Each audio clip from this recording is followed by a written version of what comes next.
साहब सर अस्सलाम वालेकुम, ये बताइएगा सर कि क्या कोई आईनी हैसियत इस तरह की है जिस तरह से आप कहेंगे भाई मैं मानता नहीं हूं, आप मेरे खिलाफ फैसला दे दें, आप कोई भी ऐसा फैसला दे दें लेकिन मैंने उसको तस्लीम नहीं करना है।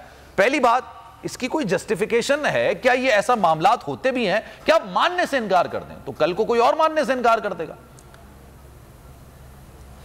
देखें, पहली बात तो ये है कि एक मुजरिम या एक साइल जो है वो ये कहे कि मेरी मर्जी का जज लगा दो और अगर ये जज नहीं होगा तो मैं फैसला नहीं मानूंगा अदालत का, ये तो आइन और कानून कहीं नहीं कहता। दूसरी बात यह है कि सिंपल आज क्वेश्चन है, क्या हमने आइन को मानना है या नहीं मानना? फैसलों को सब्सिक्वेंट हम मानते हैं और सुप्रीम कोर्ट का फैसला under article 184(3), under article 187, under article 189 और 190 तमाम एग्जेक्टिव अदारे और इवन सुप्रीम कोर्ट के ऊपर ये पाबंदी है और हाई कोर्ट्स के ऊपर ये पाबंदी है कि सब उसके फैसले को मानेंगे। किसी में ये जुर्रत नहीं है जो ये कहे कि मैं सुप्रीम कोर्ट का फैसला नहीं मानता। और दूसरी बात देखें, अगर नहीं मानेंगे तो उसमें दो बातें हैं। एक ये है कि ये आइन की खिलाफ वर्जी है, आइन की मुअत्तली करने के मुतरादिफ है। दूसरा प्रॉब्लम इसमें यह है कि सिर्फ आइन की मुअत्तली और आइन की खिलाफ वर्जी नहीं है, इसके अंदर तौहीन अदालत भी मौजूद है। फिर हम इसमें आते हैं कि देखें, बात सिंपल फार्मूला है। मैंने जब पहले भी पटिशन आई थी, मेरी इस्लामाबाद हाईकोर्ट बार की पटिशन थी, कॉन्स्टिट्यूशन पटिशन नंबर 1 और उसके साथ सो मोटो भी था, कॉन्स्टिट्यूशन पटिशन नंबर 2 थी स्पीकर्स की तरफ से।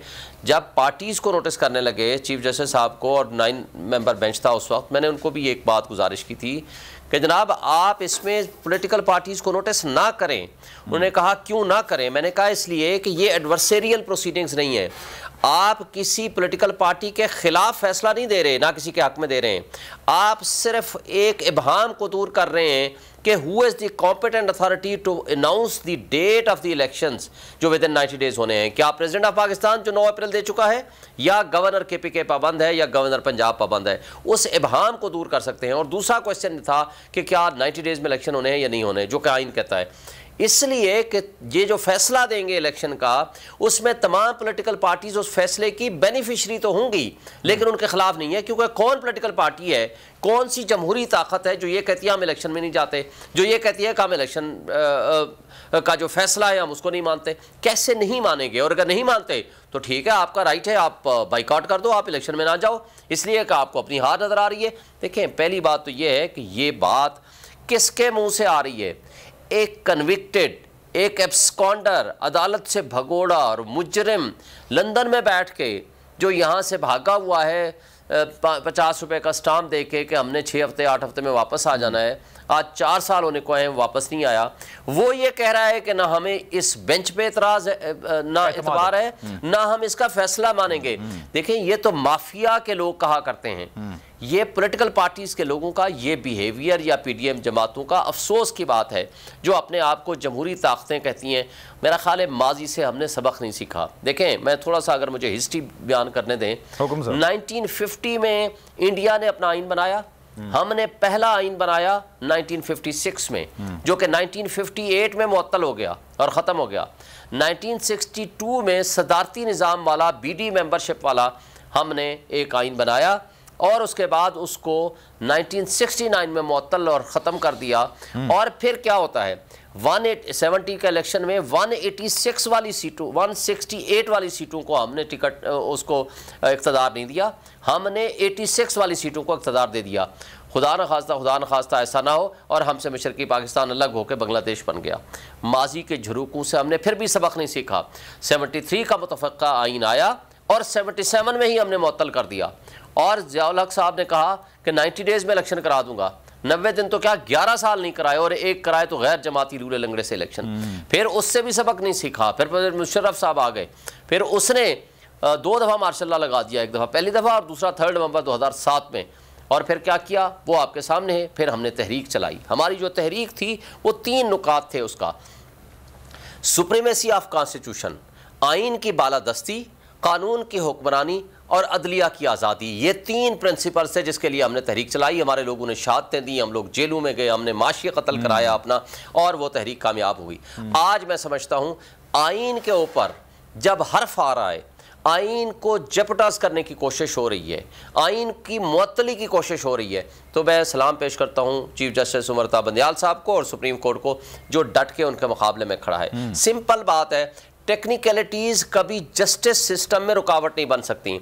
आर्टिकल 187 ये कहता है कि सुप्रीम कोर्ट को ये भी अख्तियार है कि कोई भी वो फैसला करे to do a complete justice, substantial justice के लिए। एक तो 184(3) की पावर्स हैं, फिर आर्टिकल 187 की पावर हैं जो बारहा इस्तेमाल हुई हैं, सुप्रीम कोर्ट ने की हैं, और लार्जर बेंच ने पिछले साल की है जो एक सरकारी मुलाजमीन का केस था। बात यह है कि सुप्रीम कोर्ट ने टेक्निकलिटीज़ में नहीं भागना, नहीं उनके पीछे जाना। ये जो शोर शराबा कर रहे हैं, पिछले 2 हफ्ते से ड्रामा रचाया हुआ है पीडीएम की जमातों ने और उन लोगों ने जो ये नहीं चाहते कि इलेक्शन हो, कभी एक बात बहाना, कभी दूसरा बहाना, कभी बेंच की फिक्सिंग, कभी ये मसला, कभी वो मसला। सिंपल फार्मूला है इस वक्त, 3 चीज़ें हैं इस वक्त सुप्रीम कोर्ट के पास।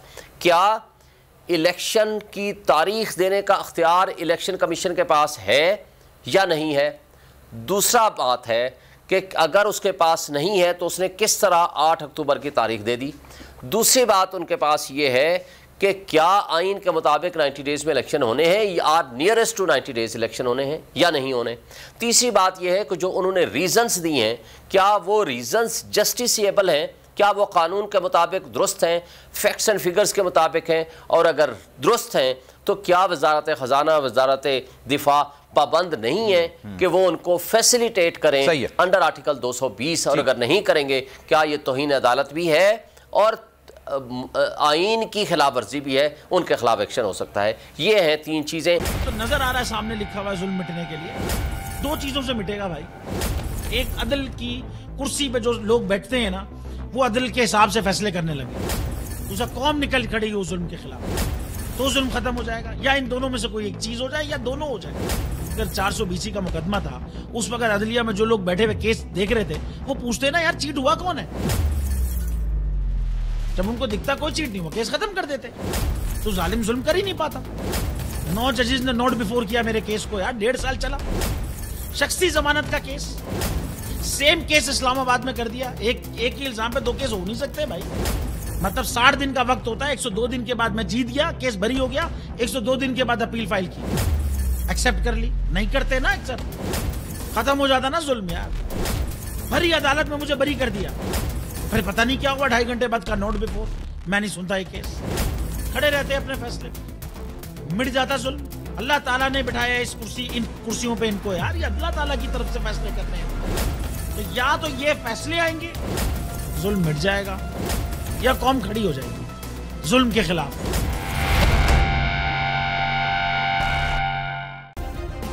सब्सक्राइब करें और बेल दबाएं ताकि कोई खबर रह न जाए।